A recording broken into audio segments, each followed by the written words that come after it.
ছিল বৃহস্পতিবার। আর আজকে সকাল সকাল কিন্তু উঠেছিলাম, কারণ দুদিন ছেলেকে যেহেতু স্কুল পাঠাইনি, ওই জন্য কিন্তু আজকে ছেলেকে স্কুল পাঠাবো। ওই জন্য আজকে ব্লগটা একটু দেরিতে শুরু করেছি, যদিও ভাতটা আমার হয়ে গেছিলো আর ওদিকে ডাল রাখাই ছিল, সেই ডালটা একটু গরম করে নিয়েছিলাম। ভাত আর ডালটা নামিয়ে নেওয়া হয়ে গেছিলো, আর এদিকে দেখতেই পেলে আমি কিন্তু আলু ভাজা করছিলাম, আর এদিকে চিকেনটা গরম করছিলাম। কালকে চিকেন করেছিলাম, যেহেতু আজকে বরমশাইয়ের 24 ঘন্টা ডিউটি ছিল। আর এদিকে আলু ভাজাও হয়ে গেছিলো। রোজ রোজ চাউমিন খেতে ভালো লাগে না, ওই জন্য ভাবলাম আজকে একটু গরম গরম রুটি আর আলু ভাজাই টিফিন করে দিই। সে আমাকে যদিও বলেছিল টিফিন দেওয়ার দরকার নেই, তাও আমি ভাবলাম কি সারাদিনের নামে কাজে যাবে, তা টিফিনটা কি দেবো না। এদিকে দেখো টিফিনও গোছানো হয়ে গেছে, রুটিগুলো ছিঁড়ে দিয়েছি। আজকে আবার ছেলের স্কুল ছিল, ওই জন্য সকালটা আমার খুব তাড়াহুড়োতে কেটেছে। এদিকে বরেরও টিফিনটা গুছিয়ে দিয়েছি, আর এদিকে ছেলেরও টিফিনটা গোছাতে হচ্ছে। তারপর ছেলেকে নিয়ে স্কুলে যাব, স্কুল থেকে এসেও আবার কত কাজ, এদিকে রেডি। তার এরই মধ্যে আবার কিন্তু বিছানা তুলে ঘর মুছে সব করে নিয়ে ছেলেকে স্কুল থেকে দিয়ে এসেই চা আর দুটো খাস্তা বিস্কুট এনেছিলাম। জানো তো, আমার চায়ের সাথে এই খাস্তা বিস্কুট খেতে খুব ভালো লাগে। আর ছেলেকে দিয়ে এসে আসার সময় বাজার করে এনেছিলাম।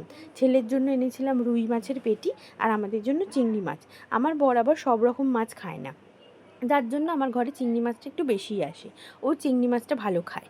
তারপরে মাছগুলোকে ভালো করে ধুয়ে নুন হলুদ মাখিয়ে এক পিস ছেলের জন্য আজকে রান্না করব, আর বাকি পিসগুলো আমি ভালো করে টিফিন বক্সে সাজিয়ে আমি কিন্তু ফ্রিজে রেখে দিয়েছিলাম, কারণ রোজ রোজ আমার পক্ষে বাজারে যাওয়া সম্ভব না। আজকে কিন্তু ভীষণ দেরি হয়ে গেছিলো। এদিকে ছেলের মাছের ঝোলটা বসিয়ে, আর তারপরে কিন্তু আমি পটল আর আলু দিয়ে ছেলের মাছের ঝোলটা আজকে হালকা করে দিয়েছিলাম, কারণ গতকাল চিকেন খেয়েছে, ওকে আমি একটু ঘুরিয়ে ফিরিয়ে খাওয়ানোটাই বেশি পছন্দ করি, কারণ ওর খাবারটা আমি একটু লাইট রাখারই চেষ্টা করি। এদিকে মাছ ভাজাটা হয়ে গেছে, ঝোলটাও ফুটে যাবে, আমি ঢাকা দিয়ে দিলাম।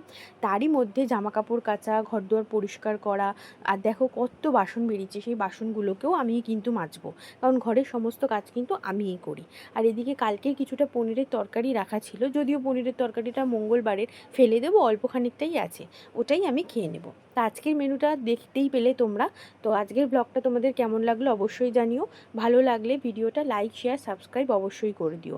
তোমরা যতটা পাশে থাকবে বন্ধুরা, আমিও কিন্তু ভিডিও দিতে ততটাই উৎসাহিত হব। আজকের ব্লগটা তাহলে এখানেই শেষ করছি। দেখা হচ্ছে তোমাদের সাথে আবার একটা নতুন ব্লগে। সবাই ভালো থেকো, সুস্থ থেকো, টাটা।